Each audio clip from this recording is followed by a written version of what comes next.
अभी जो देखा है वो मज़ा आया है ना। अगर उस चीज़ से बचना चाहते हो ना, तो आज मैं एक ऐसी रूटीन बताने वाली हूँ जो आप लोगों को लाज़मी फ़ॉलो करनी पड़ेगी।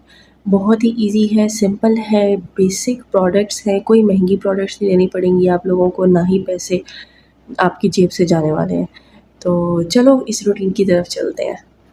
अच्छा जी, सबसे पहला स्टेप है हमारे पास to know your hair type, ठीक है? आप अपने बालों को पहचानो। आपके बाल ड्राई हैं, आपके बाल ऑयली हैं, आपके बाल कर्ली हैं या आपके बाल स्ट्रेट हैं, ठीक है? आपने अपने बालों को पहचानना है कि आपके बालों का टेक्सचर कैसा है और आपके बालों की टाइप क्या है, ठीक है? आपके बाल ऑयली हैं या ड्राई हैं, ये आ जाता है टाइप में। और आपके बाल कर्ली हैं, फ्रिज़ी हैं, स्ट्रेट हैं, सिल्की हैं, क्या है वो आ जाता है टेक्सचर में, ठीक है?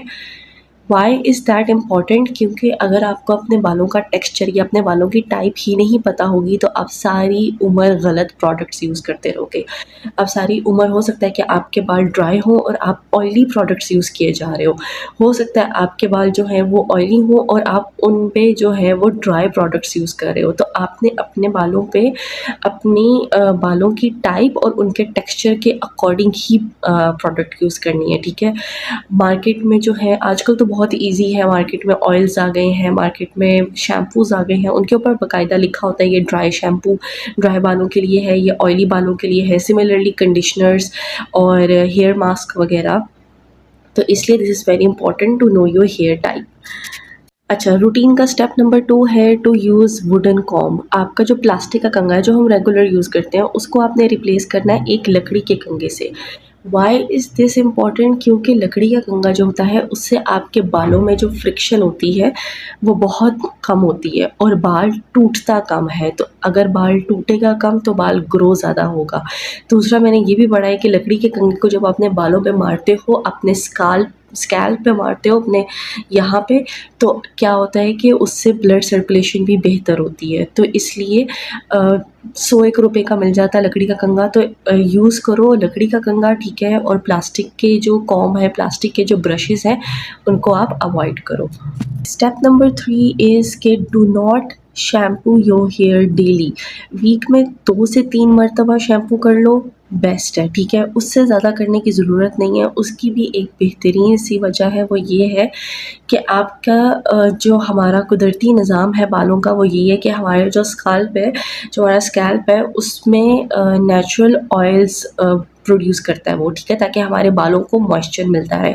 हमारे बाल भी बिल्कुल हमारी स्किन की तरह ही होते हैं, तो हमारा जो स्कैल्प है वो नेचुरल ऑयल प्रोड्यूस करता है ताकि बालों को नरिशमेंट मिलती रहे, बालों को मॉइस्चर मिलता रहे, वो मॉइस्चराइज़ रहें, वो ड्राई ना हो और उससे हमारे बाल हेल्दी होते हैं। तो जब आप डेली बेसिस पे शैम्पू यूज़ करते हो, रोज़ आप शैम्पू यूज़ कर रहे हो, तो उससे क्या होता है कि आपके बालों का जो नेचुरल ऑयल है वो बहुत ज़्यादा कम हो जाता है, आपके बाल बहुत ज़्यादा ड्राई हो जाते हैं, फ्रिज़ी हो जाते हैं और बहुत ज़्यादा रफ़ हो जाते हैं। तो वीक में 2 से 3 मरतबा शैम्पू यूज़ करना है, उससे ज़्यादा नहीं करना। अच्छा, चौथा स्टेप ये है कि बिल्कुल वॉशरूम में जाते ही नहा के फ़ौरन दौड़ नहीं लगानी वापसी की, ठीक है? Let shampoo and conditioner sit here. उनको थोड़ी देर का टाइम दो। शैम्पू को तकरीबन 2 से 3 मिनट अच्छे से बालों पे मसाज करो शैम्पू की, अच्छे से बालों को चैम्पी करो, क्लेंज़ करो अच्छे से बालों को, ठीक है, शैम्पू से। उसको फिर वॉश कर लो, फिर उसके बाद यहाँ पे रूट्स पे आपने कंडीशनर लगाना है। यहाँ से लेके मैं तो थोड़ा ऊपर-ऊपर भी लगा लेती हूँ, मैं यहाँ तक लगा लेती हूँ। आप सिर्फ यहाँ पे लगा लो, आपकी मर्ज़ी है, ठीक है? तो रूट्स पे बालों के कंडीशनर लगाना है और उसको भी 10 से 15 मिनट रखना है बालों पे, ठीक है? ताकि बाल जो हैं उससे क्या होता है कि जब आप शैम्पू और कंडीशनर दोनों को अपने बालों पे अच्छे से काम करने का वक़्त देते हो तो उससे आपके बाल जो हैं उनके अंदर जो इंग्रेडिएंट्स हैं शैम्पू और कंडीशनर के अंदर वो आपके बालों पे वर्क करती हैं, ठीक है? और फिर उससे क्या होता है कि आपके बाल जो हैं वो ज़्यादा अच्छे से क्लीन होते हैं और ज़्यादा अच्छे से नरिश होते हैं। तो ये नहीं करना कि फ़ौरन से शैम्पू लगाया, जल्दी-जल्दी पानी डाला, फिर जल्दी-जल्दी कंडीशनर लगाया, पानी डाला और बस ये बाहर भाग गए। ऐसे नहीं करना, लेट देम सिट। शैम्पू को 2 से 3 मिनट और कंडीशनर को 10 से 12 मिनट। फिफ्थ स्टेप है कि जब आप नहा के बाहर निकलो और आपके बाल 50% ड्राई हो जाएँ तो यूज़ अ सीरम। कोई सा भी सीरम यूज़ करो, मैं लिवॉन का सीरम यूज़ करती हूँ, आप कोई सा भी सीरम यूज़ कर सकते हो। 50% जब बाल ड्राई होते हैं, हल्के-हल्के गीले होते हैं, तो बालों को सीरम डाल के ऐसे-ऐसे कर लेना है, ठीक है? इससे क्या होता है कि बालों में मॉइस्चर लॉक हो जाता है और बालों में फ्रिज़ीनेस बहुत ज़्यादा कम होती है। लाइक ये मेरा आज़माया हुआ टोटका, ये पूरी रूटीन मैं फ़ॉलो करती हूँ। तो इसमें ये होता है कि आपके बालों की फ्रिज़ीनेस बहुत कम होती है। लाइक आपके बालों की 30%, मैं ज़्यादा वो एग्ज़ैजरेट नहीं करूँगी कि आप बाल बिल्कुल ही स्मूथ सिल्की हो जाएँगे, लेकिन 30% जो फ्रिज़ीनेस है ना, वो इस वाली रूटीन से, इस वाले स्टेप से आपके बालों की कम हो जाएगी। सिक्स्थ स्टेप हमारे पास है oiling. Oiling is very important. जिस तरह जब आप फेस वॉश करते हो तो हम अपने बालों पे सीरम लगाते हैं, मॉइस्चराइज़ करते हैं, ठीक है, फेस ऑयल्स यूज़ करते हैं, इसी तरह hair oil is very important क्योंकि वो आपके बालों को नरिश करता है। और सबसे इम्पॉर्टेंट, जब आपके बालों में आप ऑयल लगा के ऐसे-ऐसे मसाज करते हो तो इससे आपके स्कैल्प में ब्लड सर्कुलेशन इंक्रीज़ होती है, ब्लड का फ्लो इंक्रीज़ होता है, उससे आपके बालों की ग्रोथ अच्छी होती है, आपके बालों की ओवरऑल जो हेल्थ है वो भी बहुत ज़्यादा इम्प्रूव होती है। Seventh step is to include protein in your diet. आपकी डाइट में प्रोटीन होनी चाहिए। Eggs, fish, chicken, yogurt, paneer, milk, ये सब चीज़ें आपकी डाइट में बहुत ज़रूरी हैं। And then nuts, nuts are fats, तो वो भी आपकी डाइट में होने चाहिए क्योंकि हमारी जो बाल हैं वो मोस्टली प्रोटीन से ही बने हुए हैं, ठीक है, ये प्रोटीन से बने हुए होते हैं, तो इनको प्रोटीन ही चाहिए। जब आप अपनी डाइट में प्रोटीन रखोगे और बेसिकली इन जनरल में जब आप अपनी डाइट बहुत अच्छी रखोगे तो आपकी स्किन और आपकी हेयर, आपके नेल्स, सब कुछ बहुत अच्छा होगा। तो make sure you include protein in your diet. सुबह नाश्ते में अंडे ले लो, शाम में दूध ले लो, योगर्ट को इंक्लूड करो, पनीर, फिश, चिकन वगैरह को इंक्लूड करो, ठीक है, so that could improve your hair.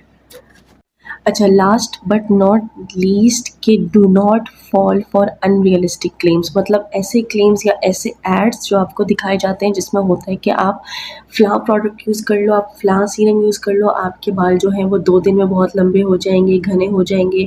अगर आपके बाल कर्ली हैं तो बिल्कुल स्ट्रेट, सिल्की, स्मूथ हो जाएंगे।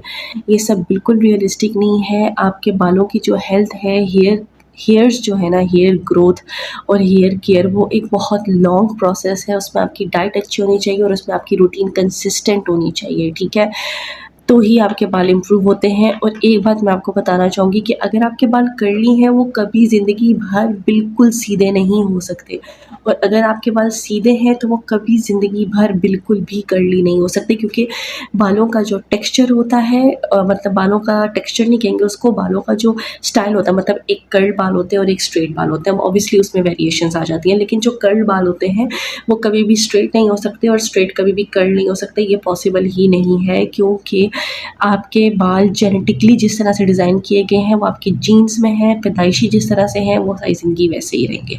तो इस तरह के क्लेम्स में नहीं पड़ना कि तुम्हारे बाल अगर कर्ली हैं तो 2 दिन में बिल्कुल सीधे हो जाएंगे, सीधे हैं तो कर्ली हो जाएंगे, छोटे हैं तो लंबे हो जाएंगे, ऐसा नहीं है। हेयर केयर बहुत ज़्यादा लॉन्ग टर्म प्रोसेस है।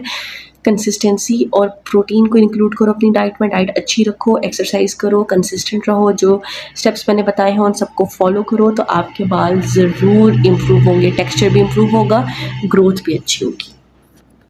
So guys, that's it for the video. अगर वीडियो पसंद आई हो तो मुझे कमेंट्स में बताना, इसको लाइक करना, शेयर करना, और अगर आपको ब्यूटी से और सेल्फ केयर से रिलेटेड यूज़फुल टिप्स चाहिए, ठीक है, और आपको अच्छा लगता है इस तरह की टिप्स को सुनना और इस तरह की रूटीन को इम्प्लीमेंट करना, तो मेरे चैनल को सब्सक्राइब करो, इससे मुझे मोटिवेशन मिलती है। And till then, take care, bye.